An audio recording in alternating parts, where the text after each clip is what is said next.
What's up, ladies and gentlemen? It's time to get saucy, baby. I stole that right from Knight, who said it 30 seconds ago. It was just too funny. I had to throw it out there. Knight, how are you doing, my friend? I'm good. I'm good. I'm really excited and curious as to where we're gonna go in this journey with these two franchises tonight as we wander around in the darkness trying to shed some light. I have all kinds of things happening right now. Apologies. I none of my StreamYard settings are how they used to be. And my Mm. mic just turned off. My audio's going nuts. So All of a apologies on sudden, my it's end. gonna go black. It's like, hey guys, Thursday night zone. It's just going to be the zone tonight, I think. Yeah, I don't know what's going on. I just tried to get into StreamYard for those who are like, what's going on with Jake? And Yeah. I don't know. So something's all wiggity wiggity whack, man. So we're gonna figure it out as we go along. But anyways, tonight we're talking about some really fun stuff. The Scream franchise, as always, but also comparing it to Saw. Now, last week over on your page, Night, we talked a little bit about kind of like the middle pack movies. Yes. I feel, we were kind of talking about like 4 through 7 in Saw, and then like 4 through the latest ones. In Scream. But today, Yep. I want to talk specifically about which legacy sequels brought their franchises back better, because we have Saw, the original run is kind of 1 through 7, like that's kind of the original story, and then the other stuff feels like extras or prequels, a lot of weirder Right. stories we've gotten in the last 3 movies.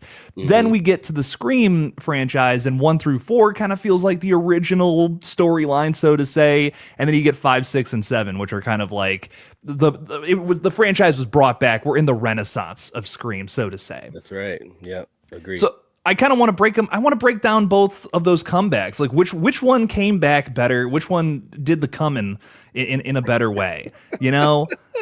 I just wanted to say, Knight, I just wanted to say that live to the internet tonight. You did, and you let them know. Which one of these franchises wanted to say, "Don't call it a comeback more"? Yes. Yeah. 100%. So out there in the chat, if you're hanging out with us tonight, let us know which franchise that you're more hot on. Which one do you think like just brought their respective franchise better? We're going to be breaking down all, I guess, 6 of these movies, but we'll really just be talking all kinds of Scream and Saw things tonight.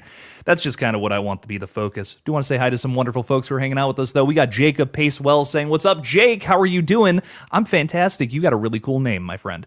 My question for you is, can summer be over already? What? Insidious?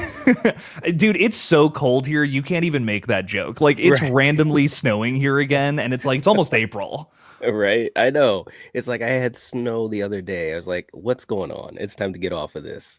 Right? I'm no, none of that. So let's have Summer hang out with us for a little while. You actually do have a good reason for wanting it to be over. You're excited for Insidious 6 and Paranormal Activity 8. Your title prediction for the new PA is going to be Bloody Mary. I like it. Really excited for both of these films. Knight, do you have any excitement for some of the more paranormal stuff coming up soon? Yeah, I mean, look, man, I'm always happy to see, especially some great franchises from yesterday, coming back and doing some stuff. Insidious, I've always enjoyed the Insidious films. I hope it comes back strong. And Paranormal Activity too, man. Who would have thought? I mean, I'm curious to see where they're gonna go with this one. I really am. Yeah, we got some fresh blood in both cases, new Mm, directors to their respective franchises. That's always exciting. It's always yeah. just wondering to see what they're going to do with these like age-old franchises that have already had their time. Let's see what the newcomers can do with it. So it's going to be fun, Jacob. I'm really excited for it. I'm glad you're excited for it too. Paula Fitzhenry's also hanging out. Hi, hello, Paula. What's up? What's up? RJ's got his iced coffee. I love that. Yeah, that's what I'm talking about. RJ, you got to get my iced coffee. That's what I want. Bring us Nice. all iced coffees, please. Yes. Yes. I need the caffeine, man. Let's do it. Let's do it. Bobby Smooth. Ooh, I love that Ooh. name. There's that one comedian who's got his last name is Smooth. Yeah, You know what I'm JB. talking? Yeah. Yeah, I love him. He's so funny. He can talk about anything and make it funny. He's 100%. great. I could say his last name all day long, like Smooth. I don't know, it hits for some reason. Let's go. Very excited. I'm catching a live. I've been watching the replays. Love the content, man. I love your name, Bobby. Thanks for hanging out with us. I appreciate you. Yeah. Erica Stabs for likes is modding out there tonight. We appreciate you so much. Thank you as always. The Alpha Warlock is a channel member. You're too damn cool, Alpha Warlock. Thank Yeah. you. Just realized I haven't watched Saw X since the theaters. Oh man. Ooh. Yeah, pull that out tonight, man. I mean, that's a great film. I was, I don't want to jump ahead, but yeah, check it out. It was definitely, it was awesome. I'm just gonna say. That is genuinely one of not to spoil the whole conversation, but Saw X might be one of my favorite just sequels in a Right? series ever. It's crazy. It's great. You know what's also cool? You're cool too, Jake, because as we've started to kind of dip our toe into the Saw universe, trying to pull our audience, our collective audiences together, pulling the wagon, I'm just happy that you have that type of enthusiasm for the franchise like I do, because I love talking about it. Like last week when we were talking about those sequels, like we were cooking, man. It was fun. Dude, it was really fun to talk Saw. And, Mhm. it's so funny. We were talking about it, and I'm just like, I don't even remember some of these things you're talking about regarding Saw 5, and I had to go back and rewatch it because I'm just like, oh, dude. So I was just trashing Saw 5 for no reason, man. I saw that movie again, and I'm like, this is like one of the craziest endings to one of these films. Ugh. Yes. Yes. It was great. It was a great conversation, man. So I was like, we got to keep that energy rolling into next week. There's Mhm. way too much still to talk about. Come on Yeah. now. We got Peyton hanging out with us saying, hi, Jake and everyone. What's up, Peyton? Thank you for being a channel member. Thank you for being with us. What's up? What's up? And I think we got Gina here too. What's up, Gina? Yo, yo. Hey.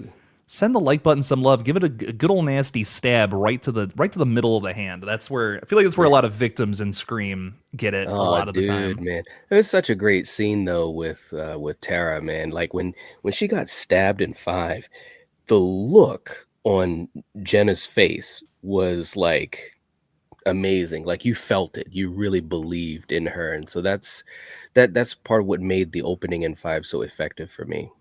Hell yeah, dude. There might not be a kill in that opening scene, which is why I often trash it, but the brutality, the pain, it's real, man. You can feel Yeah. it there.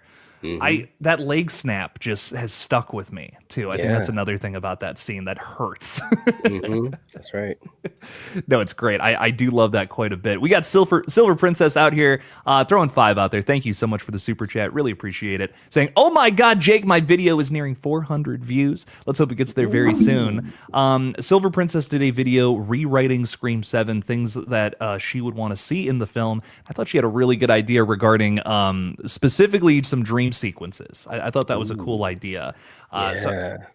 it was kind of like, instead of the AI being a constant thing, it was like one AI phone call and it affects Sydney's psyche to the point where she's having dreams, like starting to get paranoid, thinking all these Yes. characters are back to life.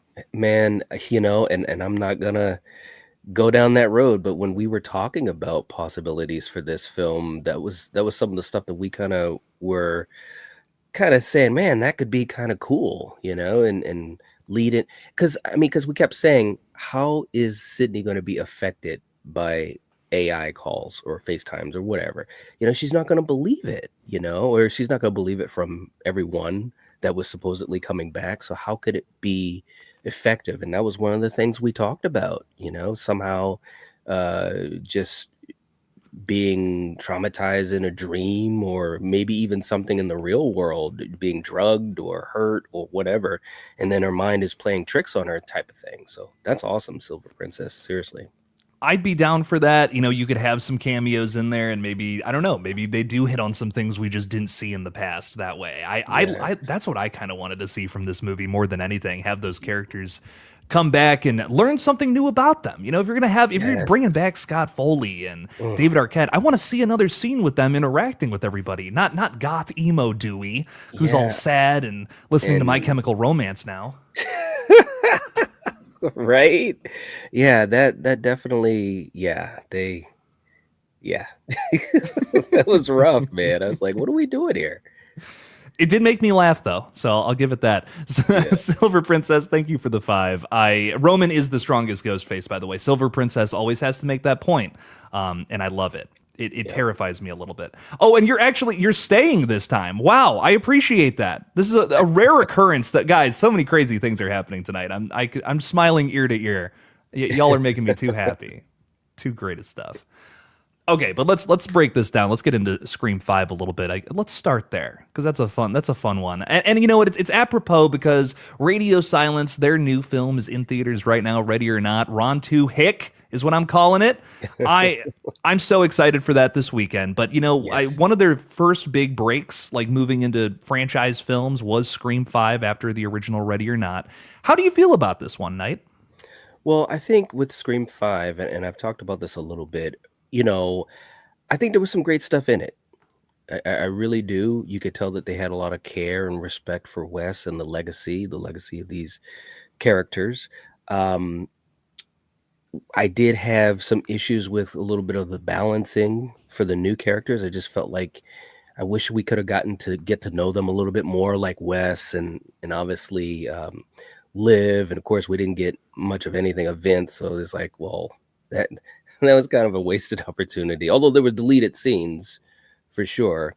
Um, but yeah, I've actually come around even more on it lately in the last several weeks because I had rewatched it again. I've seen it several times, but for whatever reason, this last rewatch, I'm kind of like vibing with it more. I've come around more on Amber. I always thought Richie was great because Jack Quaid is great.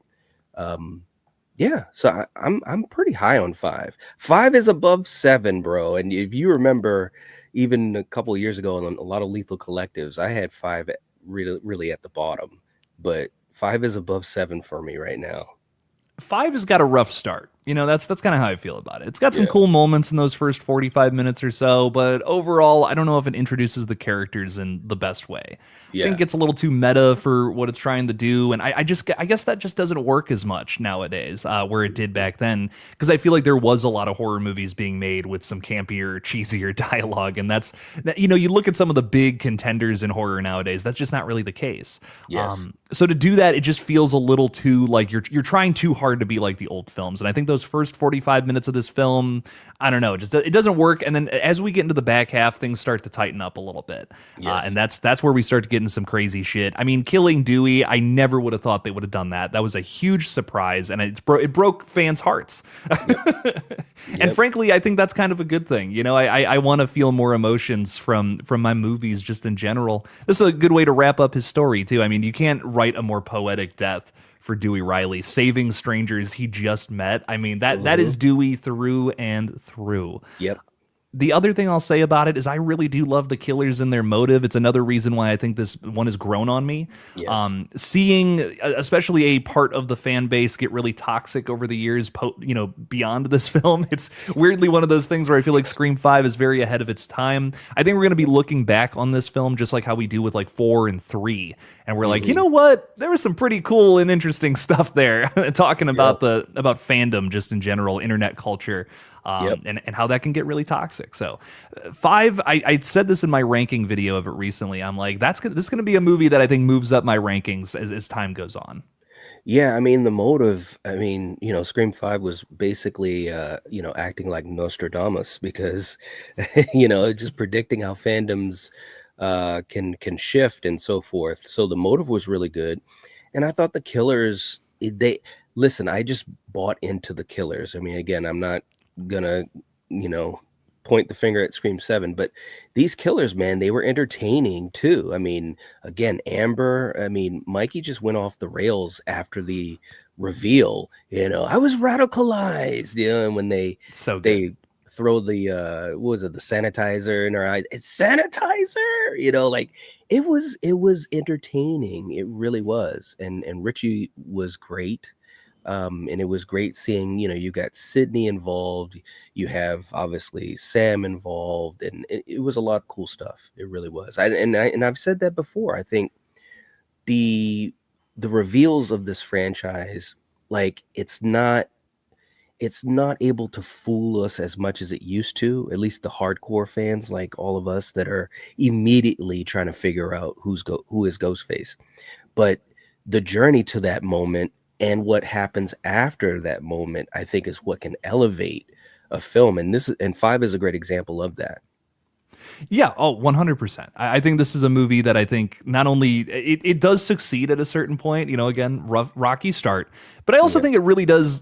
We're talking about bringing franchises back, and I really feel like this brought the excitement back for Scream because it took so many risks, because it had some interesting killers, and did ultimately try to do some new things, even though there is a lot of nostalgia baked into this.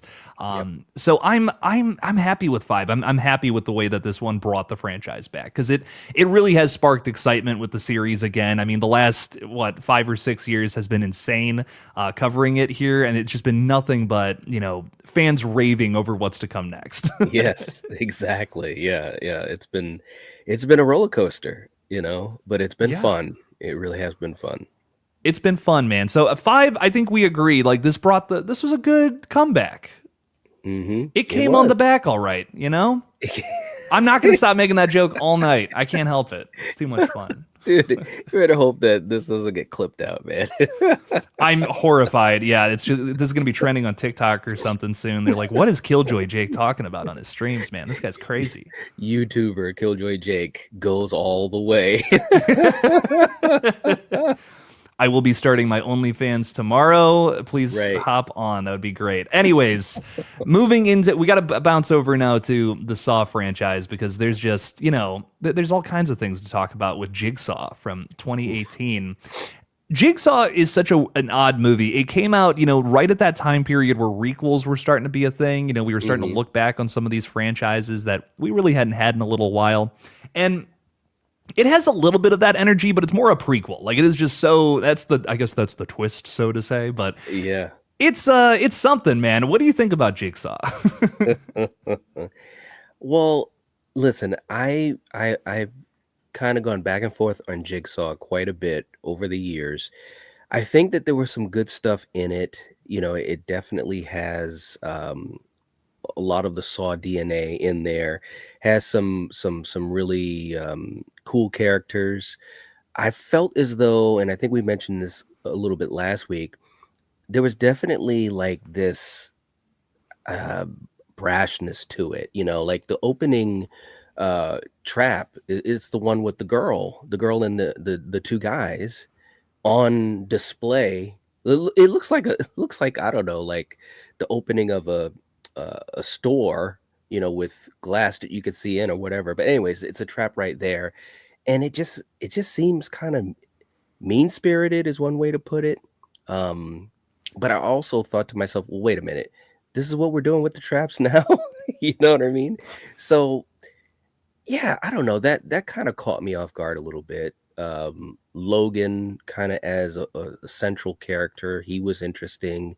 But of course, like you said, it's got that prequel DNA going on too, which it's like, okay, how many apostles did Jigsaw have? Like, we knew of two, and then we got a third, and now we got a fourth. There's probably 7 others coming up soon. It's like, wow. So yeah, it's a mixed bag for me overall. Like I'm ranting about it because I love the series, the franchise so much. But with this film, I just think that there were some things that kind of didn't hit as well for me. Yeah, I think, most of the traps are pretty solid here. I love Mhm. the one towards the beginning where we have, the people on the bucket heads and the chains and all that going towards the Yeah. saws. I mean, like Yep. that was pretty cool. That was fun. Another big one that stands out to me is the shotgun one at the end, just because I think there's an interesting, it's an interesting outcome. Yeah. But overall, I feel like a lot of the traps feel almost out of character. The laser one, especially, is insane. Yeah. It's like, wait a minute. Is this NASA? I mean, what do, we have literally crossed over to Batman territory. What are we doing here? Like it used to be, something that you're in your workshop and you put together and you're like, boom, here's a trap. And now we got something that's like army grade, military grade or whatever. It is like, wow, it went there. It really did. It doesn't feel like a prequel, I think, because of how sophisticated the traps are. Like this feels like Good if point. somehow this movie feels like if Jigsaw miraculously came back to life and was Yeah. like, this is the movie where we're just logic and reason is thrown out the window. Jigsaw is back, and this is a campy 8th entry in a franchise. This should have been the Jason Takes Manhattan of the Saw universe, and I honestly mean that in a good way. Yeah. The problem is they were so focused on doing this prequel story that I think that it doesn't quite like, that scene, and I think it might be Saw 5 if I'm not mistaken. A lot of those middle Saw movies blur together in my mind. We have Jigsaw doing that shotgun trap. You know what I'm talking about? Or is it the shotgun or the knives? He has like an early trap. We flash back. Yeah. We show him doing one of his like earlier saw traps. Like I Yeah. wish we kind of gotten a whole movie of that where he's like figuring it out. You know what I Yeah. mean? Yeah. Do you mean that trap where it was the guy at the drug clinic and he had to push his face out to open the knives? That's what I was thinking of. I don't know where shotgun came from. Yeah, yeah, yeah. No, no, no. I know which trap you're talking about. That's a nasty trap too. But it was cool, like you said, seeing John Kramer put it together, and like he was putting some sweat equity into that one, man. You know? And it feels so amateurish, and but in Yes. a good, and I mean that in an interesting way, because it's like it's Yes. showing his like how he like got to the original Saw and pulled off like such an Right. impossible feat in that movie. And I think if Right. you're gonna do the Saw prequel, like I want a whole movie of that, him Yes. making Billy the puppet, and kind of just Yeah. figuring out how to do the Saw trap kind of Yeah. That energy. that would have been cool, just basically Tony Stark in the cave. Yes. Putting Oh, together the first 100%. armor, like seeing him like work it out to fail and try again and stuff.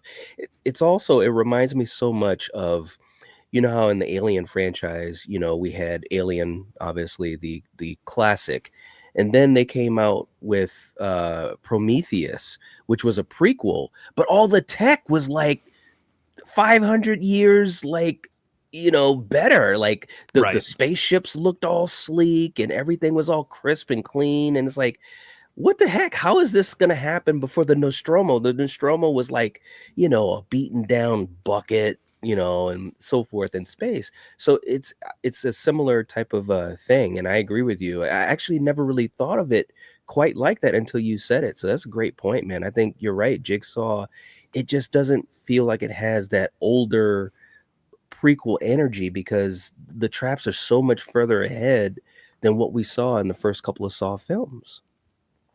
Yeah, and I think it like again, it feels if the story wasn't what it was, it feels like a movie that takes place way in the future, and Yeah. that's another problem. They a lot of weird things about it. I think they just get wrong, and I don't know. Overall, it's just I think it's my least favorite Saw movie, which kind of bums me out. Yeah. Yeah, it's definitely every time I've thought about the rankings, it's usually right there down there at the bottom. You just, and some characters don't really like max out. You know, Yeah, like Logan is cool, and my brother loves that character. We talk about him all the time, but like his assistant, the nurse, who's kind of like the weirdo going on the dark web and, you know, trying to be someone that worships what John Kramer did. She didn't really go anywhere, and it's like, bro, she's not it. She's not, they tried to make her a red herring, and I'm not buying it, bro. This is worse than, Jessica and Scream 7. I'm not buying it. I know who you are. So like, yeah, there was some misfires on the characterizations too, which usually the Saw films do a pretty good job of that, at least in my opinion as a fan. Usually the characters work within the film, but in Jigsaw, it was kind of all over the place. it's that thing where like a franchise, like when it becomes really popular, they do something to kind of make it like a meta thing where it's like, oh, we have characters who like know who the killer is kind of Yeah, yeah, vibe, yeah. most recent example I think is probably Terrifier 3, like where people like know Art the Clown and they're like, "Oh dude, nice costume." That it's Yeah. that energy in Jigsaw, right?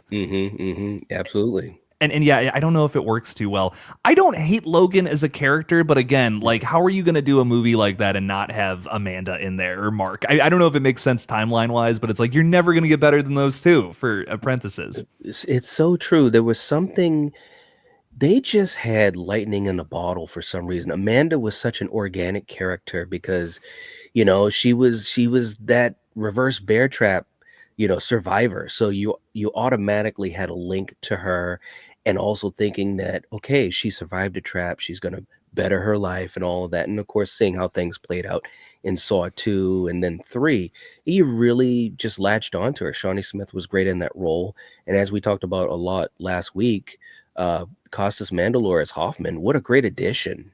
because not only does he have that will to survive as he showed, but he also physically is imposing. I mean, he was going John Wick on the FBI agents, in Saw 6. So it's like, or that was Saw 7, but you know what I'm talking about. But yeah, Yeah. so he's a great character. And then you have Logan, who was fine, but it's like, I don't have that connection, It's like, I don't know. I think they misfired on that.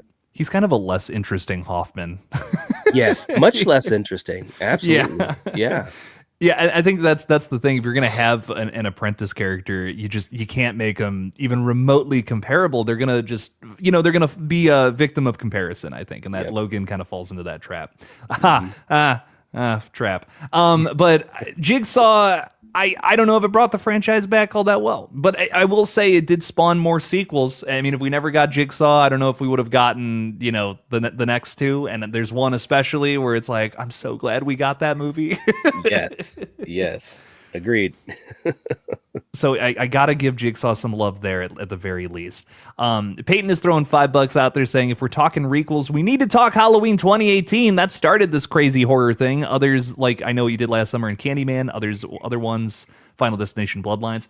Something I always like to bring up, which is really funny, is Halloween 2018 absolutely started the requel craze without a doubt. But Texas Chainsaw Massacre kind of did it a couple years before. Yeah. I mean, listen, Texas Chainsaw has been doing this stuff since Texas Chainsaw 2. Like Yeah. every time you watch this movie, it's like a restart of the mythology. It's different family members, different characterizations. It's like, what the hell are we doing here? But it's so crazy, and I love it. It's like, you cannot, bro. I should even do that because I'm a TCM fan, anyways. If you tried to map out the timeline and the mythologies, you would get totally lost. A lot of it does not make sense. You think about Texas Chainsaw 3D, where you had The Cousin by what's her name, Alexandra Daddario. Yeah. And it's like, bro, that does not add up. You are not Leatherface's cousin. Come on, bro. So it's a lot of weird stuff with TCM. And so they've been doing it for a long time, as far as with the next sequel. Boom, we're starting it all over. We're connecting to the first film and nothing else. Nothing else. Texas Chainsaw 3, back in, what was it, 89 or 90? 90, yeah. Something like that. Is like, it's connected right to the original. Forget about 2, the next generation connected to the first one. Forget about 2 and 3, and just so forth and so forth. It's crazy. I don't think it's a very good franchise, if you know what I mean. Like, I think like the Mhm. sequels kind of go off the rails, but I do Yeah. kind of love watching some of them, like even the bad ones. Like, dude, Next Generation is hilarious. Oh my god, bro, that movie is so funny. I did a stream on it. Now it's probably been about 2 years ago. We were laughing our asses off because we were comparing that to Jason Goes to Hell and the Nightmare on Elm Street remake.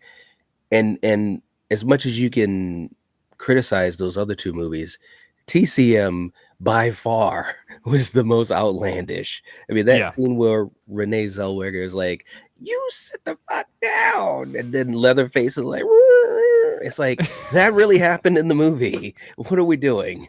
What are we doing? The performances are like, just do something, be as outrageous as possible so it sticks out. Like, that is the energy of the whole film. It's a crazy ass film, man. I'm telling you. But weirdly enough, it does have a couple of good moments. Like, it does have a couple good moments. And I'm just like, wow, you got Matthew McConaughey, you've got Renee Zellweger. Is like, this is crazy. No wonder they don't talk about that movie. Yeah. They wanted to bury it, right? Like, they wanted to like please don't release that, for the love of God. Yes. Yeah.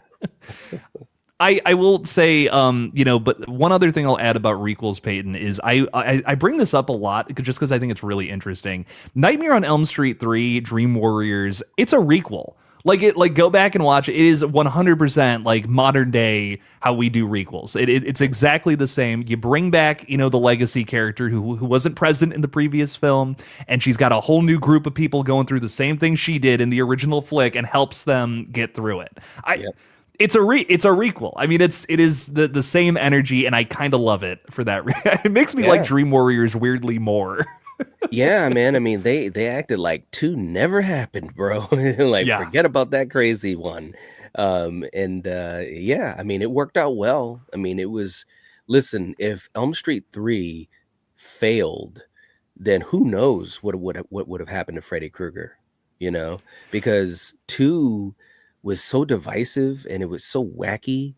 Although I have love for it. It was my first Elm Street movie I ever saw as a kid. Oh, no way. Yeah, yeah. So for me, I connected to it in a very interesting way, and I thought Freddie was really dark in that film. Like he was a cool version, And in 3, it's kind of like when they gave Robert the keys to the bank and said, "Cook, baby, cook," and he's welcome to prime time, bitch, and all that, and that's great. But that fork in the road made a big difference in the trajectory of the franchise because 3 was so successful, and so for 4, the Dream Master, they were like, we need more of that, and they went even more outlandish with our favorite Strangers director Rennie Harlan. Freddie putting on sunglasses and on the beach and all of that type of stuff. But I mean, I don't forsake it because Freddie is just an amazing character, and he was put into the pop culture with those films, so it worked out good.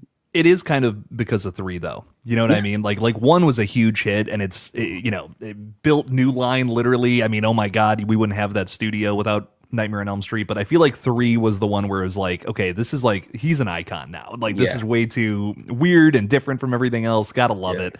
Mhm. So Dream Warriors, man, it's a very important film to that franchise without a doubt. But Peyton, we could talk on and on and on about all these different sequels. Thank you for the 5. Really appreciate it. I love how we didn't even talk about Halloween 2018. That's too funny. I held back, baby. I held back. Love that movie though. We Yes. love it. Don't get me wrong. Zork the Dark One, what is up, my friend? My Yu-Gi-Oh loving friend. Thank you for the 5. I really want Scream 8 to have both Sam and Tatum. I'll take you all on at the same time if you want to fight about it. Wow. Okay. Sam and Tatum at the same time. Okay. Mhm. How do you feel about this, Knight? You want to see Tatum and specifically because I don't want to fight Zork. I'm terrified. How do you feel about both of these characters coming back for whatever happens in 8? I mean, I think it would be fun. I want Melissa to come back. I really do. I don't foresee her coming back for 8 because it seems like that's really close. And just as far as all the behind the scenes stuff that went on, but you can never say never because Nev was in 7, so you never know what's going to happen. But I love Sam as a character, and I really would love to see her come back.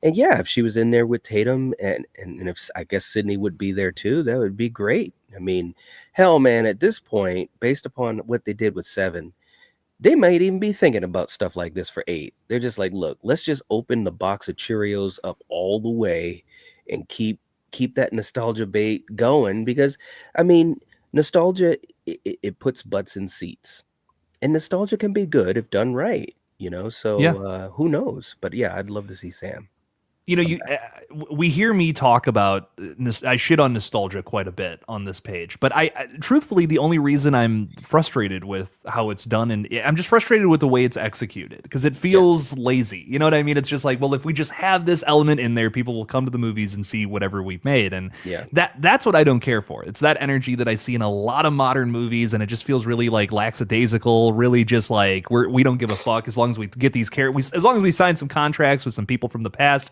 that maybe haven't been in the franchise for a long time, people are going to show up. And that, I don't know, that's just so like Marvel movie lazy energy to me. So what I'm hoping for, and Scream is a franchise built off of nostalgia in the first place. I mean, I don't Right. think Scream 1996 would have been a hit if it didn't reference Halloween or constantly compare itself to Halloween. That's nostalgia. That's what that is. But it's done in such an intelligent way. It's great. Right. I want that energy with Scream 7, and it doesn't have to be a masterpiece like the original, or sorry, Scream 8. I'm still in the last couple of months, brain That's fog right. there. I want that energy in Scream 8. I don't. It doesn't have to be a masterpiece. Just try. Just do a little more than have AI cameos of past characters. You know, Do better. Do do better. do better. I Oh agree, man. man. I agree. So Sam and Tatum, sure. Let's see it. Zork, thank you for the 5. Bring everybody back at this point. Fuck it. I'm kidding. Erica, thank you for the 2. 42 viewers and only 28 likes. What the heck is going on there, guys? What? That's it. Listen, me and Erica will bite off your fingers if you don't like the stream. That's what's up. Wow. And I'll Night. sell them on the internet. There you go. See, there we go.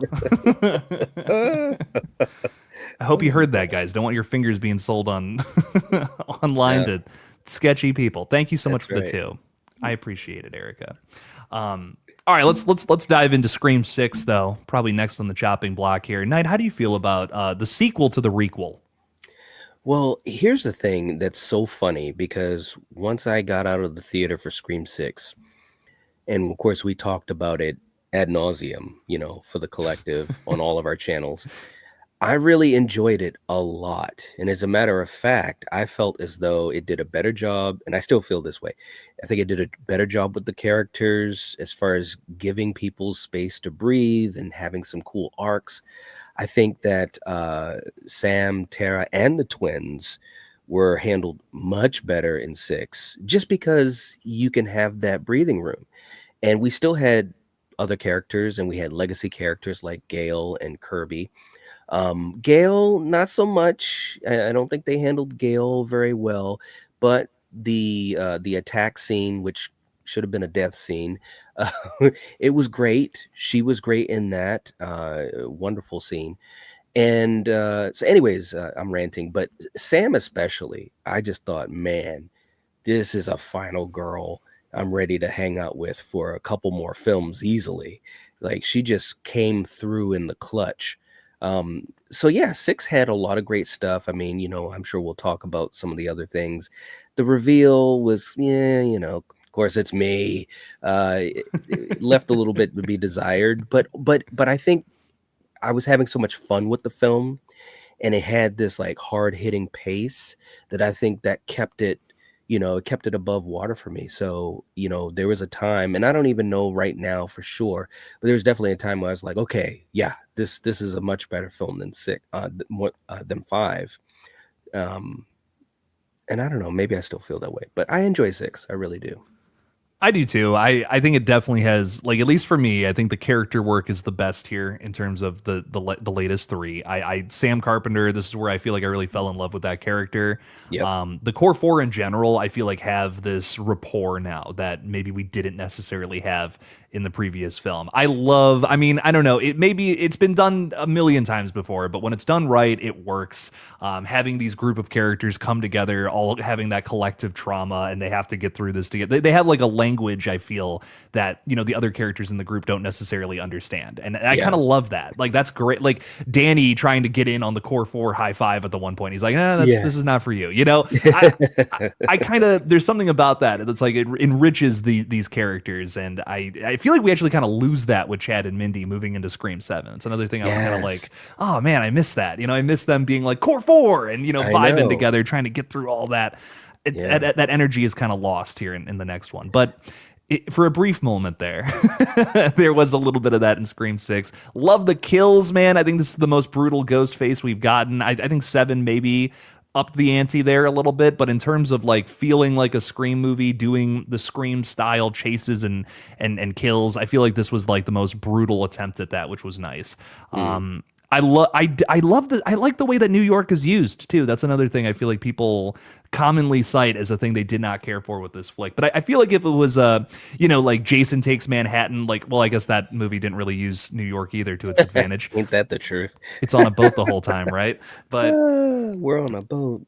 we're on a boat. I think if if Ghostface was running around, the Statue of Liberty and in Times Square, it would have been so tacky, right? Yeah. No, it's true. I mean, It's interesting because you're right. If they had done some stuff like that, it would have been kind of like, eh, come on, y'all. So it's tough. I think overall they did okay with it. And I don't even know what I would have wanted more of. The subway scene was really cool, which is, we saw that in the trailer, kind of guessed at how good that could be, and it was really good. Being on a friggin' subway like that, and the ghost face is right there with you, possibly because everyone's dressed up in costumes, and obviously the little winks to all the other franchises and villains. It had a lot of great stuff. It really did.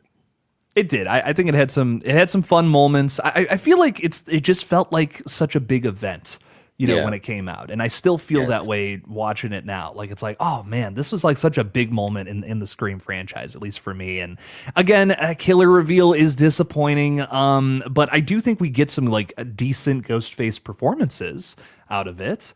I, Yeah. outside of the reveal, how do you feel about the killers? I mean, you mean after they unmasked? Yes. Yeah. I mean, listen, the finale had a lot of oomph, so I did appreciate that. And I felt like I enjoyed that more than 7 for sure. Yeah, Quinn alone was, I enjoyed that more than 7. But yeah, Ethan, he gets his comeuppance from Tara, so that was cool. And obviously Wayne Bailey wants to run at Sam with a gun in his hand. That's okay.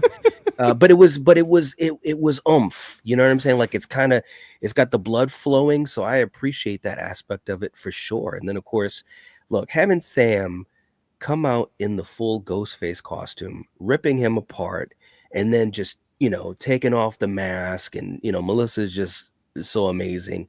That look, how could you not love that? So yeah, six knew what it had to do, and it accomplished a lot of it as far as what I think a Scream film should be, and especially like we're talking about the finale. They were able to make those moments work in general, overall. Yeah. Yes. I love that we have these big moments there, even if the reveal is a little disappointing. And Yeah. the thing about Scream 6 that I always like to point out is we still get a really good Ghostface reveal at the beginning. I didn't see that. Yes. I didn't see that coming. I don't know about you, but I No. was not prepared for that at all. Like it's not like there's no twists in this movie. You know what I mean? It's not Mhm. like everything falls flat, and that's a big thing for me. I'm like there was a huge twist out the gate with this one, and I Yeah. think in some weird experimental kind of way it almost like wins me over immediately. So whatever else it does, I'm kind of like, I can excuse that because of how cool that opening scene was, you know? Yeah, yeah, no, I get that. I mean, when I was in the theater, people you could hear people gasp, when Tony Revolori took off the mask, and I start going like, this is like, wait a minute, this ain't supposed to happen, and that's cool, and we follow him back to his apartment, and we're getting, all that inside detail and so forth, and next thing you know, you've got another ghost face come into Rex shop, and I was just like, I am here for this, New York. Good job on you. So yeah, I think it was a great way to open this film and get us like buckled up. And like you said, the core four, bro, that was such the core four itself was like almost the looking glass to the OG3, the old days of the chemistry of characters that we saw, especially in 1 through 3, you know, Yeah. and I loved it. I loved it. And you're absolutely right. The twins, I think they were everybody was so comfortable, it felt like. They knew their characters so well, and they were old friends in a way. And it sounds weird to say that, but that's what they felt like. And unfortunately in 7, I enjoyed Mindy and Chad. They had obviously a couple of scenes, but it was kind of like, oh man, they could do so much more. Because at this point, those characters are just, it's kind of like seeing Dewey in a Scream film, or Randy, or obviously, Gail and Sydney. It's like I really missed them having those types of moments in 7, but it wasn't meant to be because Sam and Tara weren't in it. And I think I've learned a lot from Scream 7, which we're really getting ahead of ourselves with this conversation. But I've learned a lot from Scream 7. I don't necessarily want to see characters come back. I think I want to see characters have something really interesting to do and interact with each other. Like, I think the reason I love Screams 1 through 3 is because all the characters do something to either push their character forward, they have a really good moment with each other, or just something moves forward. Something else happens with these characters that keeps me invested and wants to see more of that. And I think Scream 6 has that energy with the core 4, where, we didn't really, there was not a whole lot of character movement in 5. There was a little bit, just not as much as I would have liked. Scream 6 kind of found that for a moment, like that the original trilogy does so well with Gail, Dewey, and Sidney.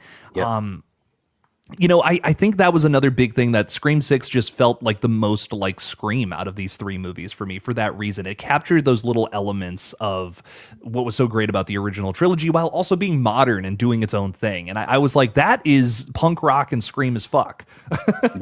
Yeah, you're absolutely right. I mean, that's what makes Scream so special, in my opinion, are those character moments, these characters Yeah. being together. And it's simple things for me anyways, like, in Scream 2, Dewey and Randy, sitting down and just talking. Like, what? Like, that is a legendary scene for me because of those 2 characters interacting, and so Dewey and Sydney in 4, and they have that glance moment. Like, those are just moments that always stick out for me. And you're right, 6 was able to capture that with the core 4. And I think for me, there's obviously a lot of reasons I was sad, to not have Sam and Tara return, but that was definitely one of the reasons, because I was like, oh man, we just kind of started going with this core 4 thing, and I wanted to see what other adventures they would band together in, so yeah. I definitely would have liked a trilogy, at least. Like at Yeah. that point, you do 3 movies, it's like, okay, we can move on to something else. But I think like a trilogy would have been nice to just kind of get like one more big story with them. I really feel like, Sam and Tara were like the focal point of like 5 and 6, and that was cool. We did like it was like almost kind of like an inverse thing. It was like they had a problem in 5 and like the opposite problem was in 6. It was like, okay, you're too much, Sam. You weren't here, now you're just here omnipresent. It's ridiculous. It's too much. Yeah. I think it would have been kind of nice if 7 was now about like the Meeks Martin twins, like put a focus on them. Yeah. What's their relationship like after 2 traumatic events like this? Yeah. 20 stab wounds later. Yeah. I would have loved to have seen that, man. I think that would have been cool. And they're talented enough, and their characters have enough charisma that it would have worked. It truly would have. 100%. But I think we can agree Scream 6 was a really solid addition to the franchise, Yes. right? I totally agree. I'm really happy we have this film, if nothing else, from from this revival. I'm just like, this is one of my favorite Scream sequels. I love it. It's a ton of fun. Explores some really fun ideas, and I hope we get more movies like it. Peyton is throwing 5 out there saying, I watched Silver Princess's Scream 7 rewrite. I am what feels like the only one on Earth who liked 7. Oh, you're definitely not the only one. A lot of people really enjoyed it, for sure. We're seeing all kinds of people talk about how much they loved it online, which is great. I was like, oh my God, this is amazing. I should hate 7 now. Don't hate. No, don't listen. Don't change your opinion, my friend. If you loved it, that's great. You saw it 7 times. You don't hate it. Yes, that's right. That's amazing. Seriously, dude. If you like the film and if you saw a movie and it brought you joy, that's a wonderful thing. So don't let anyone take that away from you. Thank you for the 5. I really appreciate the support. And truthfully, I'm really glad you liked Scream 7. I wish I liked it more. I really wish I did. Yeah, absolutely. I want to have more of that excitement for it as well. I mean, and again, I can't wait to watch it again and to kind of just absorb it more and see what I think. I mean, I did have fun with elements of it. It's just that some of those frustrations were ringing in my ear a little bit louder. But it's got its moments for sure. Yeah, and I'm excited to revisit it too. Like, even though I didn't like it, I am actually kind of hyped to go back and watch it again, because it's still a Scream film. Like, it is still part of this franchise now, and like I wanna come back to it with some fresh eyes after it drops on streaming or something. And just like kind of because right now it's still like we just saw it, right? We kind of just saw it, and I want to get away from it for a little bit, watch it with fresh eyes, and then see how I feel about it. But now it's one of those things where I'm just like, that was not a I was so like unimpressed leaving the theater. I don't think I can go back and see it again. Peyton's also throwing 5 out there saying, I just finished the opening scene to My Stranger's Mystique. I'm really proud of it. It is really sad, Mr. Nightwatch Zone. If you're interested, Jake can tell you about it. Peyton is writing a whole bunch of Strangers movies right now. He's got a bunch of scripts that he's been sending my way. Some genuinely really good stuff, too. I think, honestly, I liked his script better than I liked the last 3 movies. Nice. I like that. That's cool. Yeah, and the strangers, that's a universe, a mythology that is like there's so many interesting ways to go with it. So that's awesome. 100%. There's a lot more you can do with the Strangers, and sadly, I feel like it's a dead IP now after those trilogies. Just everything that happened with that. But Peyton, thank you for the 5. Hopefully, you can bring the Strangers back. Right? We need it so badly. Yeah. But anyways, hopping back over to Saw for a minute, talking about probably the most different movie from the franchise. Like, really, we are taking a swing for the fences with, Spiral from the book of Saw, baby. A masterpiece of cinema. I'm kidding. But Night, I don't hate it that much. Hang on, wait. Before I pass this beach ball to you for a second, that was really negative. I really don't hate Spiral. I would go so far as to say I'm a defender of it. I think it was a mildly overhated, and I'll leave it at that for now. Night, thoughts on Spiral? I think Spiral, I never understood the hate for it either. I did a video on it not too long ago, and just researching some of the background stuff, and they really came from a very honest place. Chris Rock loved the franchise. He wanted to do a Saw film and bring it back. Jigsaw, like you said, kind of put it in a weird position franchise wise, you know what I'm saying? And so Chris Rock is like, bro, let's push through this wall, so to speak, and kind of, I guess, reinvent it, taking it in a different direction or whatever. And he had his idea, and I thought it was a solid idea. He doubles down on the police procedural aspect of it, which the franchise has always had. So you're not going too far out of the box, but you are trying to widen the lane. I thought it was a fun one. The only thing I will say, not to get too far ahead on it, like I liked Chris Rock in it. I liked Samuel L. Jackson in it. I think that the traps weren't as inspired. Maybe that's the word I want to use. Like, I mean, I remember the traps, but there's none of the traps except for the tar trap on Angie Garza. That's the only one that really stands out to me. And of course, at the end, I don't want to, go too far ahead. One of the last traps that stands out too. But yeah, it just had some odd stuff going on. But I don't hate it. I really don't.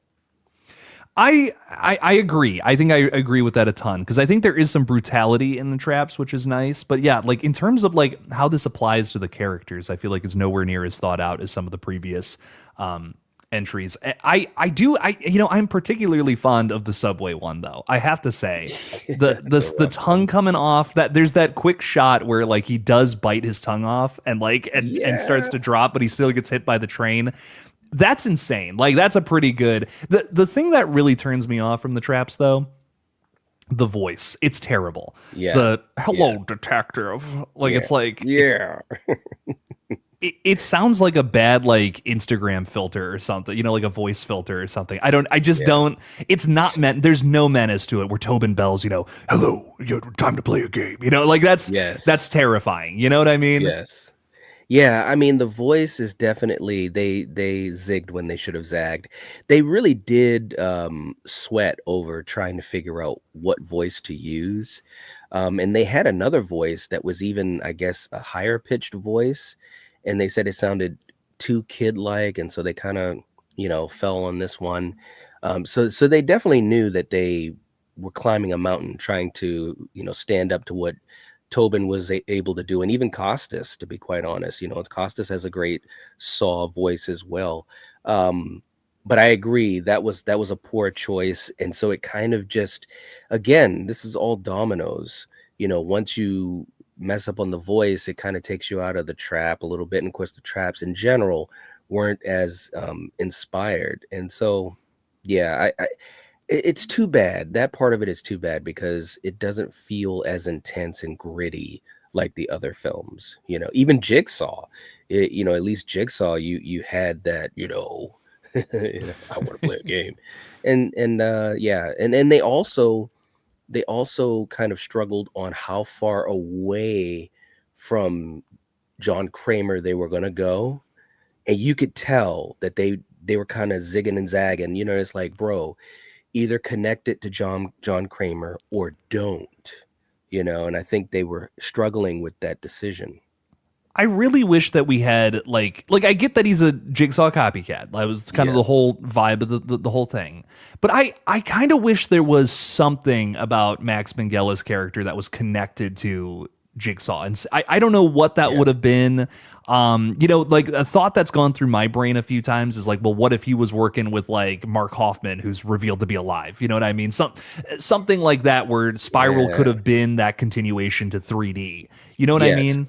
Yeah. Yeah. Some type of connection, even if it was, that far away. You know what I'm saying? That would have been cool. And I think it would have just lent itself to being taken more seriously, by the hardcore Saw fans.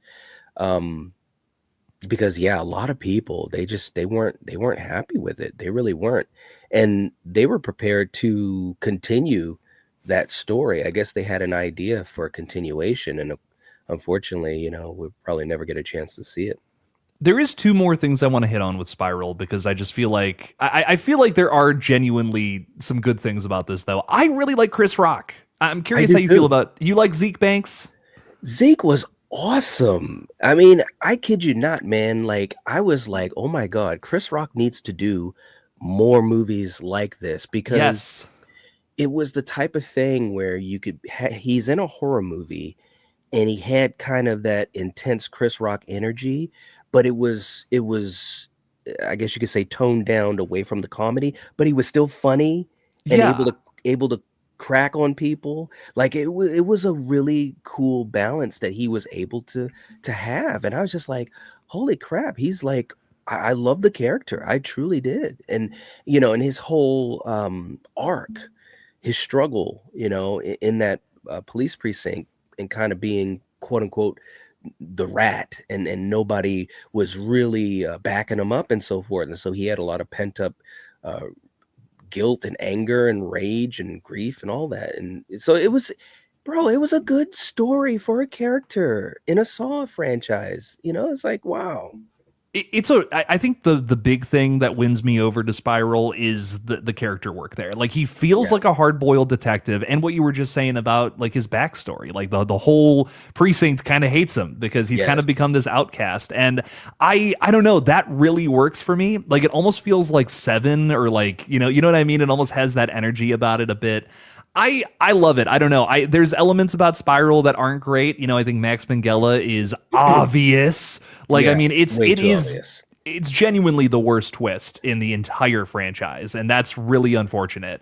Yep. I think a lot of that just comes from editing, and I think they had to cut out the scene where it was like his fake trap or something, to Hmm. my understanding, and then we just get Yep. that shot where you just see the body, and there's not really even a body. It's like he's obviously the killer at that point, Right. right? Yeah, like you're trying to hide it, but you just showed it to me, buddy. you know Now, I will say about this, though, is that writer Josh Stolberg has talked a little bit about how, well, the twist, so to say, the twist is more so what happens to Samuel L. Jackson's character at the end. So, like, I don't know. What are your thoughts about the ending of Spiral? Like, I guess outside of the reveal, right? I mean, I think it's an interesting ending. It's obviously got a. I mean, that's the thing about this film. It's got some layers.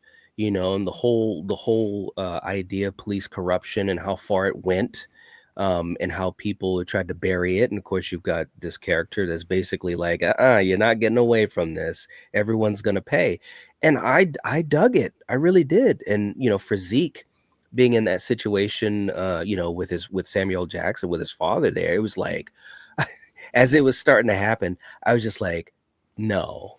No, oh my God, get out of here. And he's basically that puppet, which we had seen earlier in the film, and he's being made to pull up the guns and stuff. And I just like, bro, it really does have some crafty shit in it. It really does. It's just unfortunate that there's other parts of the film that kind of take it down for a lot of people that saw it. Yeah, and I couldn't agree more. I mean, that part of it is like, whoa, like that's Yeah. great. That's so crazy. That's very well thought out. I just wish the killer reveal had either not been like a murder mystery or they just handled it better. Something. Of course, it's the rookie detective who just joined onto the Yeah. case. It's again, just even from the setup, I feel like it's kind of obvious. So that was a little disappointing to me. But everything else about the ending, I think, rocks. And you kind of get a little bit of that parallel to the original, where it's like the door, the metal elevator door closes, and I he's like, love that. "No!" Bro, I It's great. love that. Every time I watch it, and it's funny too, because when I did my video on it, I had to have that as part of the, some of the clips, because it's so visceral, like Chris Rock, everything has been lost. You know what I mean? He's on his own. He's in such a bad way. He's always been in a bad way because no one really respects him and so forth. You know what I'm saying? And to know that the killer's going to get away and he's no, and then, Max is just kind of like, shh, as it closes. I was just like, bro, this is some good stuff. This is some good stuff. And also shout out to Captain Angie Garza, who also has a Scream connection. She was in Scream 2 at the sorority house with Cece. Oh no way! Really? I didn't even know that. That's Yep. crazy. That is Angie Garza. Well, in Spiral, that's her name, Garza. But yeah, she was Cece's other housemate that was right there, right before Cece answered the phone. How many people have been in? Like, is that the only person that's been in a Saw movie and a Scream movie? Like, now I'm really curious. I feel like that's something we should talk about on this stream specifically, right? Right? That's a great question. I mean, I wish I knew the answer. I mean, to my knowledge, she's the only one, but it would not surprise me. Because that's the thing about horror, man. And I always enjoy like finding little fun facts and seeing people that have crisscrossed into other things. There's so many of these horror actors who have been in other projects, and sometimes if you blink, you might miss it, or it might have been so long ago. I mean, Marissa Nichols, who's the actress, I mean, she's absolutely gorgeous in Spiral, and she was gorgeous in Scream too. But there is that, whatever it is, 20-year gap. So obviously she aged up. But yeah, there probably are a couple more people that might have been in both franchises. Let us know in the chat if you know any. We're just curious. We're Yeah. we're just curious to get into it. Now, we are running a little late, so I want to just throw this out there. We've talked about Seven quite a bit on this stream already. Yeah. I think Yeah. our feelings are pretty known Have about it. we? Have we? Have we ripped on it enough though? That's the question. We could just skip right to Saw X talk if you would like. Yeah, I mean, look, Saw X, bro, I was scared for Saw X.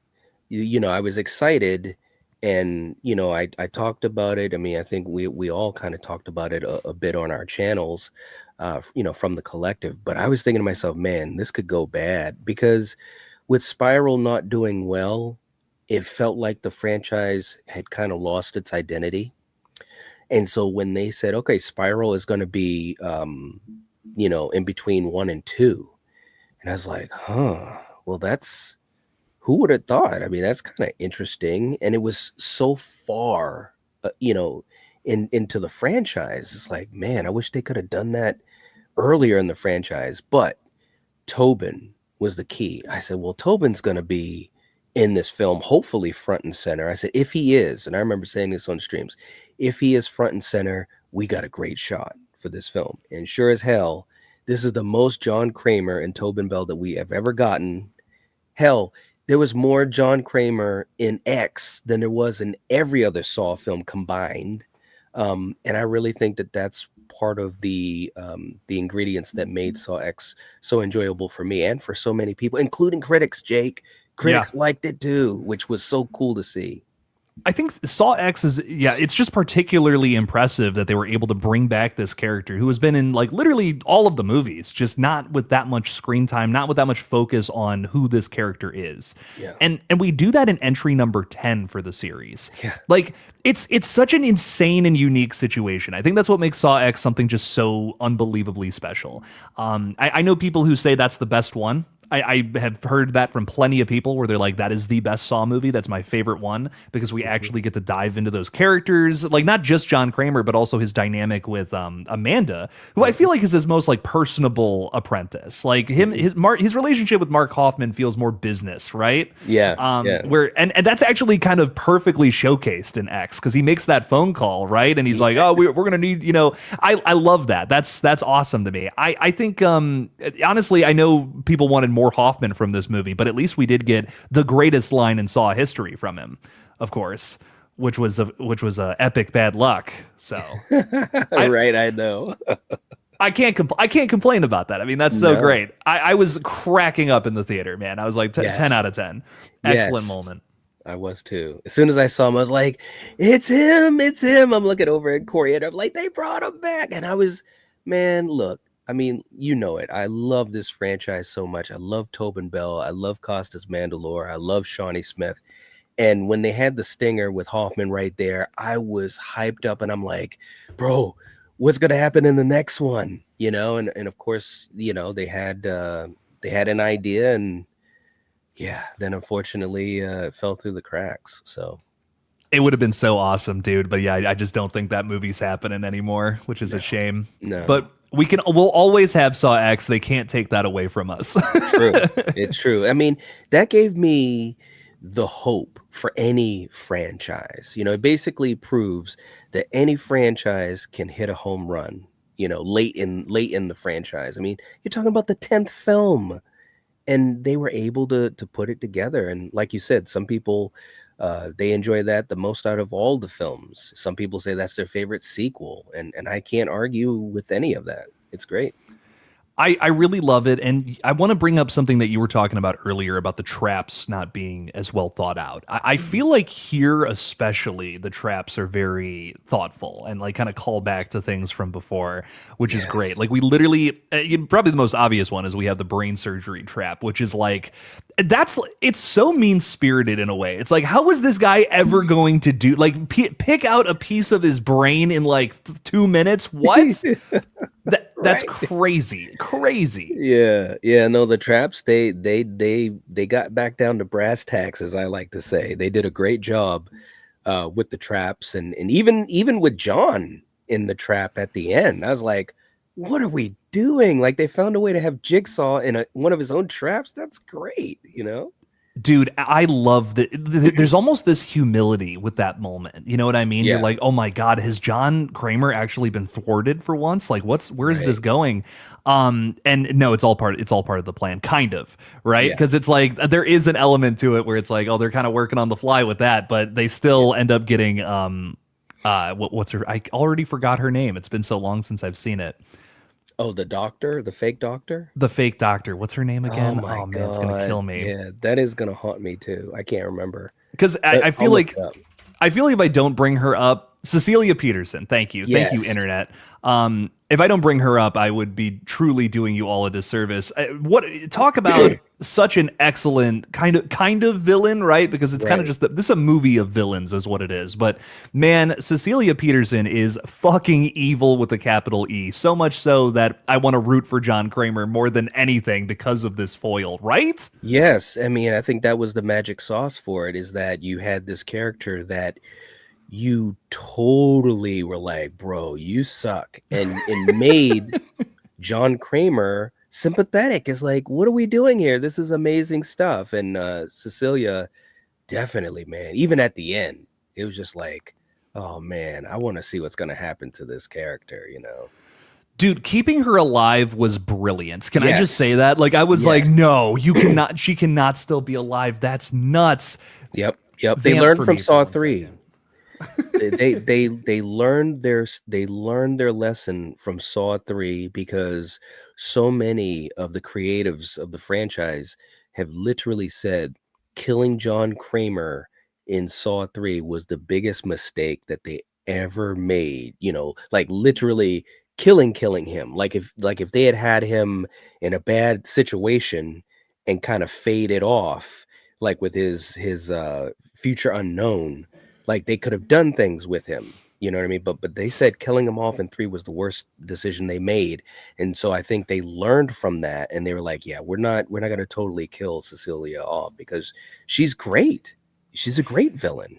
She's too good of a character. Yeah. I know like the triumph of having that character die would have been amazing. Like, don't get me Yeah. wrong, but I Yeah. think keeping her alive, and again, had we gotten another movie, this would have been awesome. But I feel like keeping that character alive was kind of brilliant in building this like new story about taking down this greater evil, essentially, Yeah. right? That felt so fresh for the franchise. It felt inspired from 6, but different.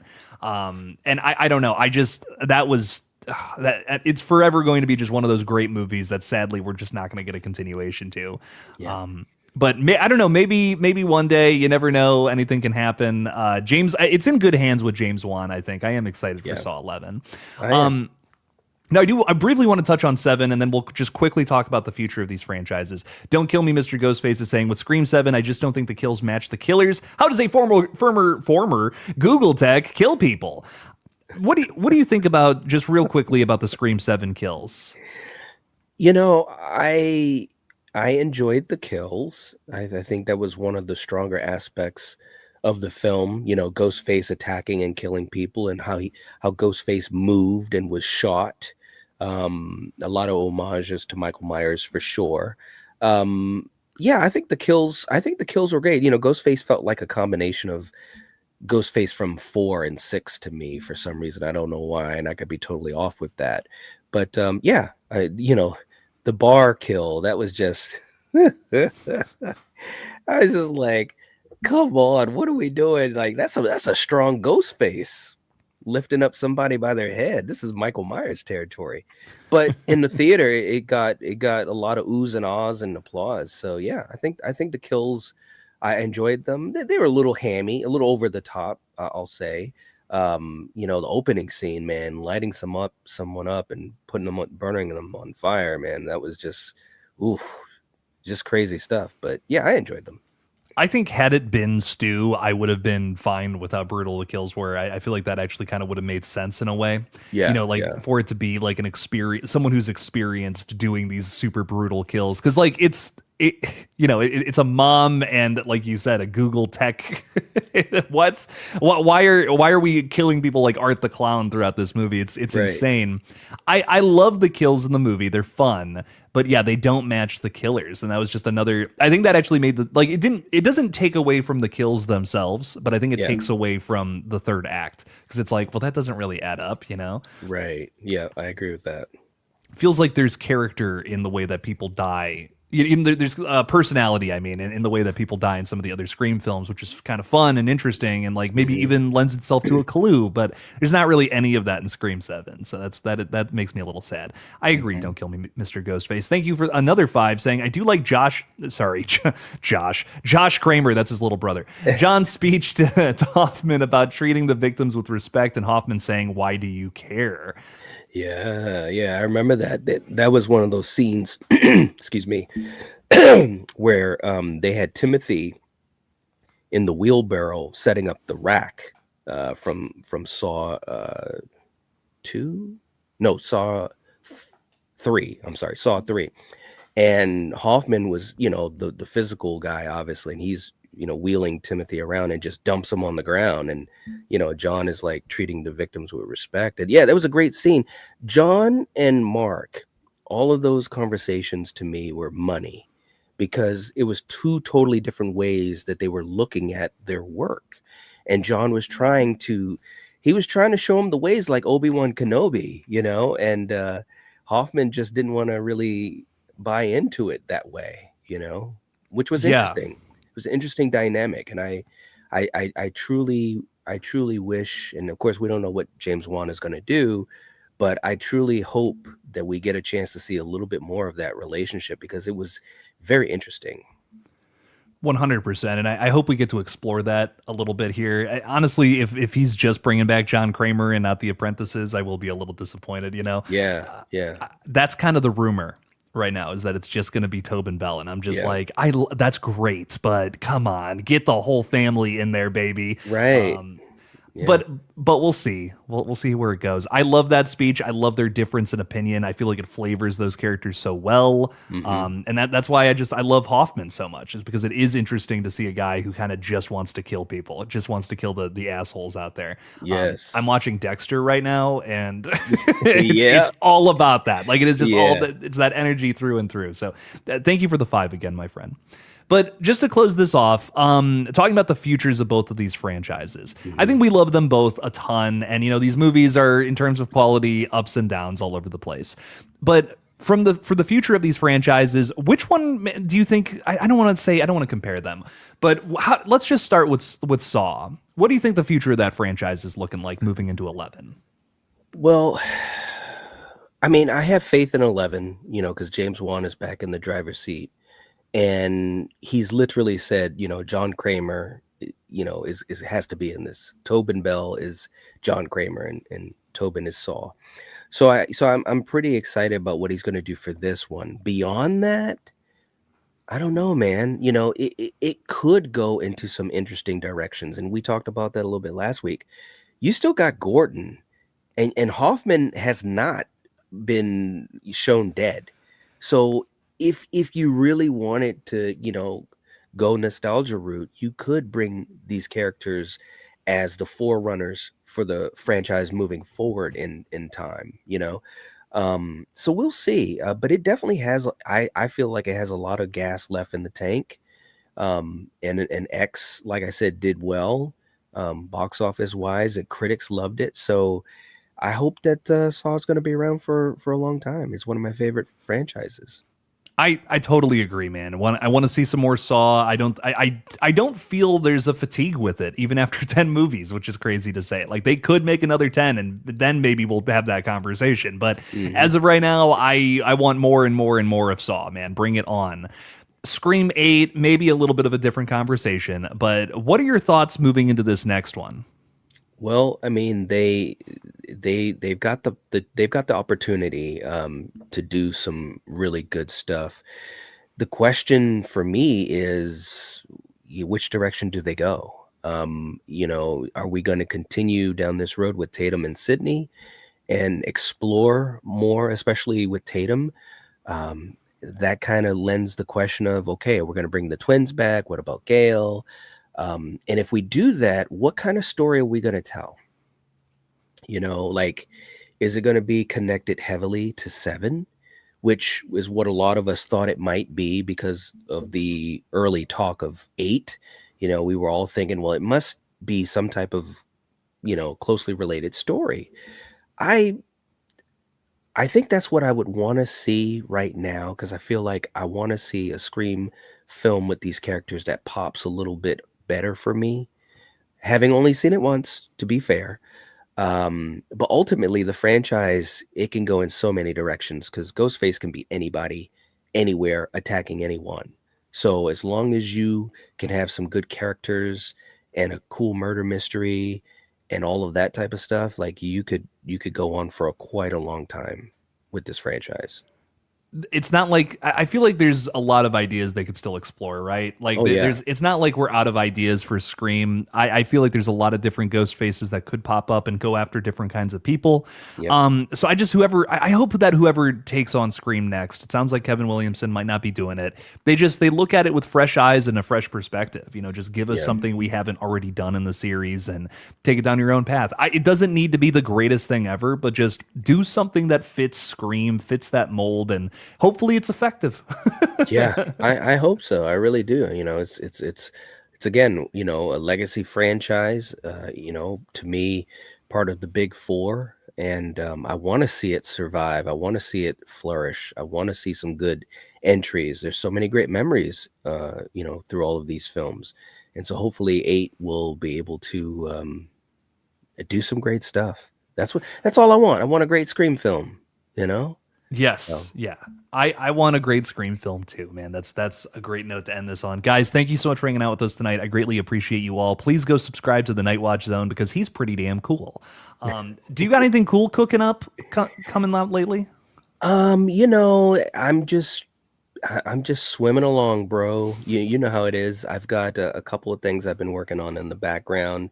And as working on your Dexter and reactions videos, there's a lot of time and effort, to put into those things. So I'm just trying to pace myself, but doing the live streams, usually on Saturday nights and sometimes once during the week. And of course, the collective streams we all do together. And of course, Thursday nights with you and me. So that's pretty much what we got going on. I do have a couple of cool, guests that I've, been connecting with and collaborating with in the last couple of weeks, and I haven't released all the recordings that I have yet. But yeah, it's been fun during this Screamathon leading up to 7, and then of course talking about 7, and now thinking about Beyond 7. I am excited to get into that conversation, right? Like that is gonna be fun with the future of the series. Yeah. This is a really fun time actually to talk about like the next entry because we know nothing, like Right. zero, right? So it's like any theory goes, and that's kind of a fun. That's because you get a little later down the line, and it's like, well, this isn't happening, this isn't, whatever. You get the Right. cast list, and it's like, well, that's not, Yep. I love this time period where we can kind of just throw anything out. It's a lot of fun, but. Yeah. Guys, please go check out the Night Watch Zone's channel. I wanted to tell you something off screen, but I'm just like, I can just tell you right now, real quick. Did I tell you I'm working on a director's cut of Red Right Hand? No. Oh man, yeah, I've been meaning to tell you about that. I've just been fucking around with it for like the last couple of weeks. I'm like, let's just see what I can do to sharpen this up a little bit. And dude, it turned into a whole like side project, like a little bit. I spend an hour a day on it, just an hour like tweaking some things, turning some knobs, and now I have a whole new cut of the film. That That's kind is of where it's gotten to. awesome. Oh my God, man. When are you gonna release it? I'm thinking sometime soon. I don't know when 100% yet, but there is a certain anniversary for a certain film coming up soon, and that's all I'll say. I'll tell you more about it off camera. But Sounds good. guys, thank you so much for hanging out with us, though. I really appreciate you all. Please have a fun and safe night. I will likely be live again tomorrow. Who knows? And as always, guys, don't forget to kill it out there, y'all. Bye bye. Peace. Goodbye.